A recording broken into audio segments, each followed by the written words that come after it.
Hello learners. Today in our managerial accounting session we will be discussing on cost accounting and preparation of cost sheet. So cost accounting, it is a process of classifying and recording of expenditure in a systematic manner with the intention of ascertaining the cost of a cost center with the intention of controlling cost. So here are some new terms, like it is a cost accounting means it is a process of classifying and recording the expenditure. Expenditure means the items in which cost are involved or expenses are involved, and then the intention of preparing cost accounting is ascertaining the cost of the cost center. Okay, like we will see what is cost center also. So the cost accounting means it is a process in which classifying and recording of the cost related factors or cost related items in a systematic manner, and the intention or aim behind preparation of cost accounting is to ascertain the cost of the cost center with the intention of controlling the cost. So there are two intentions, like ascertaining the cost factors, what are the kind of different cost, and then to control the cost. So now we will see what are the major objectives of preparing cost accounting. There are three major objectives behind preparing cost accounting. The first one is ascertaining the cost. Ascertaining the cost means estimation or determination of the cost. Then controlling the cost. Controlling the cost means the expenses have to be controlled, so controlling the cost. Then finally presentation of information to enable managerial decision making. Finally, if the cost can be controlled, this will help in the managerial decision making. Now we will see what is cost center. Right, cost center can be a particular person, can be an item, or maybe a group of person or group of items or a particular location, okay, which is connected with undertaking the relation to the cost and is ascertained and used for the purpose of cost control. So cost center is can be a person, can be an item, can be a group of people or a location where the cost controlling is happened, or ascertaining the cost and cost controlling is the purpose. Now we will see what are the types of cost centers. There are majorly two types of cost center. The first one is impersonal and personal cost centers. The second is production and service cost center. So we will see one by one. So impersonal means, from the word meaning it is understood, it is not personal. Okay, an impersonal cost center consists of location or items of equipment. It can be an item or it can be a particular location, for example a regional sales center, or a department, for example of an item like a washing machine, a grinding machine, etc. And a personal cost center means it can be a particular person or individual person or a group of person, for example the finance manager, sales manager, the workers, or like so on. Like it can be a group of people or a team of the management team, like anything that can be. So that is impersonal and personal cost centers. Okay, and these, like what is the major role of cost centers? To ascertain the cost and control the cost. So next type of cost center is production and service cost centers. So production cost center is one of where the production activity is carried on. Production means where the particular area or the particular center at which the production related activities, production related aspects will be carried on. For example, in a paint shop or a machinery shop where the production activities may happen, like for like automobile shop, the assembly shops will be there. Automobile industry, the assembly shops will be there. That are the production centers. So in the service center means like transportation stores or store departments, internal transport department, labor office, maintenance department, where we receive certain helps or certain services are availed. So that such kind of centers or such kind of locations are termed as service cost centers. So I hope the type of cost centers are clear. Now we will see what are the elements of cost. So why we are learning the elements of cost? Yes, the motto behind cost accounting is to prepare a cost sheet. because here in this topic we are discussing on preparation of the cost sheet. So preparation of cost sheet, prior to that you have to know what are the elements involved in the cost, what are the direct and indirect kind of elements involved in the cost, then how the cost sheet will be prepared, what are the items involved. So we'll see in the elements of cost there are three major elements. The first one is material, second is labor, and third is expenses. So we will see the material. What do you mean by material? This is the cost of commodities and materials used by an organization, and there are two types of materials involved, that is direct material and indirect material. So direct material which can be means the direct material means the material which can be identified with an individual cost center and which becomes an integral part of the finished good, which can be identified, like which will be an individual which can be identified by an individual cost center. At the same time, this direct material will be involved in the production of the or it is an integral part of the, it is a main part of the finished good, and it basically involves the raw materials. The raw materials are the integral part of all the finished goods. So direct material for example of the direct material is the raw materials or the items purchased outside from outside or manufactured in the houses. Like these are the items which are part of the finished good, or these are the integral part of the finished goods. So indirect material, what do you mean? Those are not integral part, but that will be a part of the finished good. So materials which cannot be identified with the individual cost center. So the first difference between direct and indirect is indirect material can be identified by individual cost center, and indirect cannot be identified by the individual cost center. And the indirect material, these material assist manufacturing process and does not become an integral part of the finished good. This again does not become a part of the integral part of the main part of finished good. For examples are consumable store, cotton waste, oils and lubricants. For example, the oils and lubricants are like example in automobile industries, the tires, screws, these are the integral part. Wheels, tires are integral part of automobile industry. For example, this oils and lubricants, they are not integral part, but they are also useful. So those are the indirect material. Now we'll see what are the labor items. In labor also there are direct and indirect labor. So labor means this is a cost of remuneration paid to the employees of the organization. So labor means that is a cost paid to the employees of the organization. There are two types of labor involved, direct and indirect. So direct labor indicates a labor cost which can be identified with the individual cost center and is incurred for those employees who have engaged in the manufacturing process. So this is again identified, this the direct labor can be identified by the individual cost center, and this is directly engaged with the manufacturing process. Okay, and indirect labor means this indicates a labor cost which cannot be identified with individual cost center and is incurred for those employees who are not engaged in the manufacturing process but only assisting them.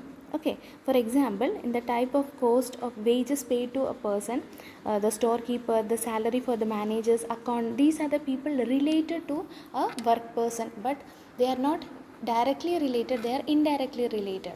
So those are the indirect labor cost. Expenses, again expenses means this is a cost of service provided to organization and the notation of cost of assets owned. Expenses means it's a cost of assets owned. Okay, and there is again direct and indirect expense. Direct expenses are those expenses which can be identified with again with the individual cost center, and the examples are example of these expenses are for hiring, charges of machinery, equipment required for a particular job, cost of defective work for a particular job. Like all these are the direct expenses, all those direct expenses which are directly related in the production or manufacturing of a finished goods. Okay, indirect means like for example which are not directly related in the finished good, an insurance, a lightning charge, a rent, and a kind of telephone expenses, these are indirect charges. So these are the different types of or these are the different elements in the cost. Now this all the elements, the direct elements like direct material, direct labor cost, direct expense cost, the direct material cost, direct labor and the direct expenses together, all the direct items are termed as prime cost. You have to always remember prime cost, the aggregate of all direct items, direct labor, direct material, direct expense is termed as prime cost, and all the indirect items are together are termed as overheads. Okay, now in overheads also there are three different types of overheads which we will be calculating, or we will be considering in the preparation of a cost sheet. So the overheads items are factory overheads are there, office and administration overheads are there, selling and distribution overheads are there. So what do you mean by overhead? It is all kind of indirect expenses, the indirect material or indirect labor. So factory overheads means factory related indirect expenses, indirect labor or indirect material. Office and administration overheads means office and administration related indirect elements like material, labor or expenses. Selling and distribution again means those items which are of indirect nature. Okay, now we will see what is factory overheads and the examples. The indirect material such as consumable stores, cotton waste, oils and lubricants. Like I have already explained, those all indirect materials, indirect labor, indirect expenses are factory overheads, which are directly involved in the factory related aspects. Office and administration expenses, the indirect material involve the stationery items and office supplies.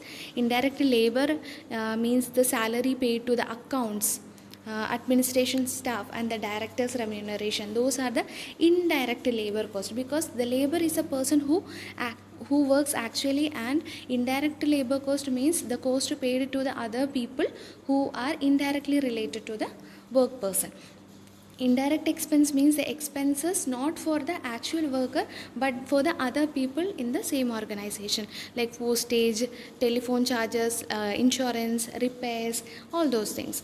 Selling and distribution overheads, these are the indirect material. In selling and distribution, what are the indirect materials involved? The packaging material, for the samples also small sachets have to be prepared, that are the indirect materials used. And indirect labor costs such as salaries paid to the salesperson, commission paid to the sales manager. These are the selling and distribution overheads. So you have to keep in mind what are the different kinds of aspects, the indirect material, indirect labor, indirect expenses involved in each kind of overhead. For factory overhead, what are the indirect items? For office and distribution, what are the overheads? For selling and distribution, what are the overheads? Now, cost sheet. Now it is the most important part of our discussion, that is cost sheet. Now by understanding all these overheads, prime cost, all the elements of cost, types of cost, now we have to go and prepare a cost sheet. We will be given certain items, and finally we have to prepare cost sheet. Before preparation or before checking the performance of cost sheet, we have to see what is this cost sheet. The various elements or components of cost are discussed above can be presented in the form of a statement, and popularly known as cost sheet or cost statement. So if in your multiple choice paper, like if there is a question like what is the other name for cost sheet, then you have to answer as cost statement. So cost sheet is also known as cost statement. So if we put all the items of cost, the direct and indirect kinds of cost, then that statement or that sheet is known as cost sheet or cost statement. The cost sheet may be prepared separately for each cost center. What is cost center? It can be a location, it can be a group of places, group of items, group of people, or anything which are ascertained for cost controlling and for the purpose of ascertaining the cost and for the cost control. So Cost sheet may be prepared separately for each cost center and may have the columns like cost per unit or cost of previous period. So cost sheet will be used to check the cost of previous year with the existing year.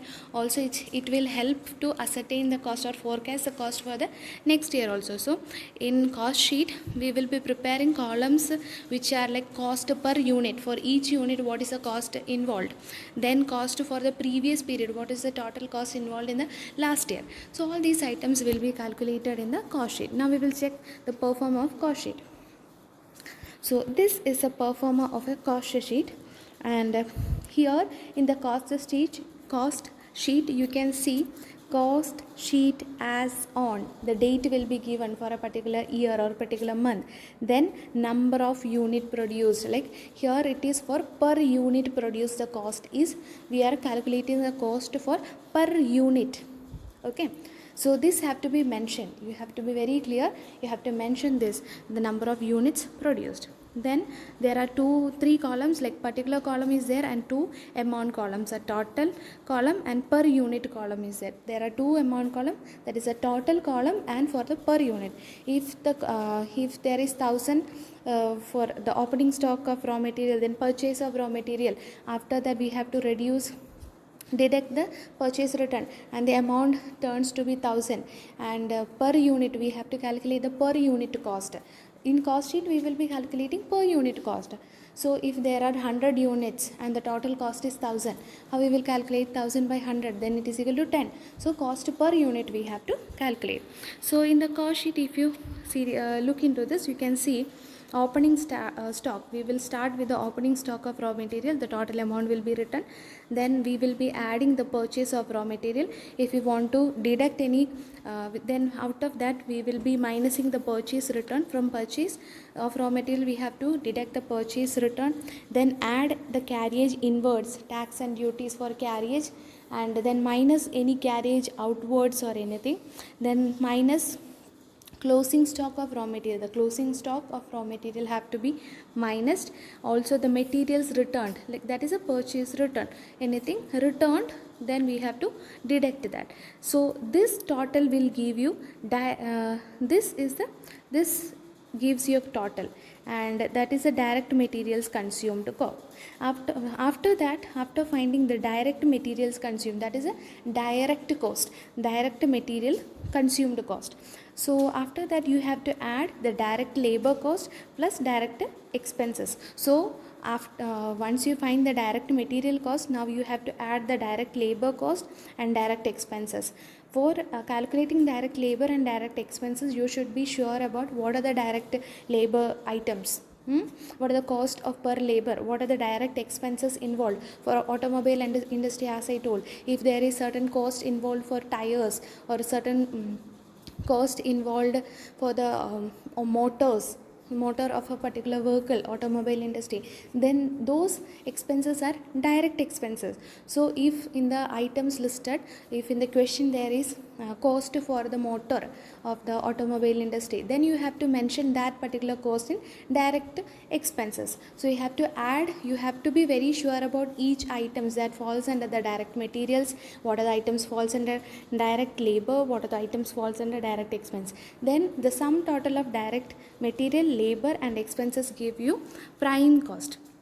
After finding of the prime cost, now you have to add factory work expense and work cost, that is factory overheads, then opening stock of work in progress, then minus the closing stock of the work in progress, and after that minus sale of salvage. If any sale of salvage related items are there, then you have to deduct that.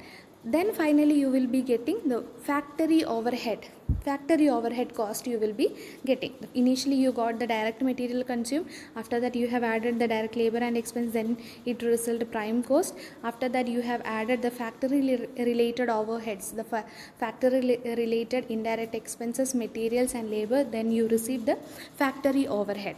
To the factory overhead, now you have to add the office and administration overheads. All items related to office and administration items have to be added. Then you will receive cost of production. To the cost of production, add the opening stock of finished goods. So initially you have added the opening stock of raw materials, then after calculating the prime cost you have added the opening stock of work in progress. Now you are adding the opening stock of finished goods. Okay, and now after adding the opening stock of finished goods minus the closing stock of finished goods, now you get the amount. So now what you have to do, now the number of units, how many units are produced in that particular factory, multiplied by cost of production per unit. Initially you have received the cost per of production in your per unit column, so you have to multiply the number of units into the cost of production. So you will be receiving the cost of goods sold. What are the total goods sold and the cost of the goods sold. For then what you have to do, you have to add the selling and distribution expenses. Once your the item is ready, the production is done, now it is going for selling and distribution. Now what are the expenses involved in selling and distribution? Okay, this cost is for a particular item production till it is out for the distribution, it is out for the market. So the selling and distribution expenses have to be added. Then you will receive the cost of sales or total cost involved in the sales, and from that you have to add the profits, and if any losses you have to minus. Then you will receive the net sales amount. This is what we are identifying, what is the net sales amount and what is the cost in for each item per unit, what is the cost involved. Okay, so this is all about cost sheet. Now what is the importance of cost sheet and why do we prepare cost sheet? Is there any necessary, and how it is advantages to the management for the how it is important? So it provides for the presentation of the total cost on the basis of logical classification, because we are adding all those costs involved starting from raw materials to the finished good. We are deducting all the expenses, the direct indirect expenses are also calculated. So it is a logical classification and as kind of scientific presentation of the total cost. Next, the cost sheet helps in determination of cost per unit and total cost at different stages of production. So it helps in determination of cost per unit and total cost at each stage. Like raw materials, you will find out the total cost, at work in progress, at the same time at the finished goods. Next, it assists in fixing of selling price. It helps in fixing the selling price. It facilitates effective cost control and cost comparison with the other competitors. It discloses operational efficiency and inefficiency to the management for taking corrective actions. It enables a management in the preparation of cost estimates to tenders and quotation. So I hope the importance is clear, and this is all about the cost sheet and cost accounting. I hope the content is clear to you all. Now we will practice a problem.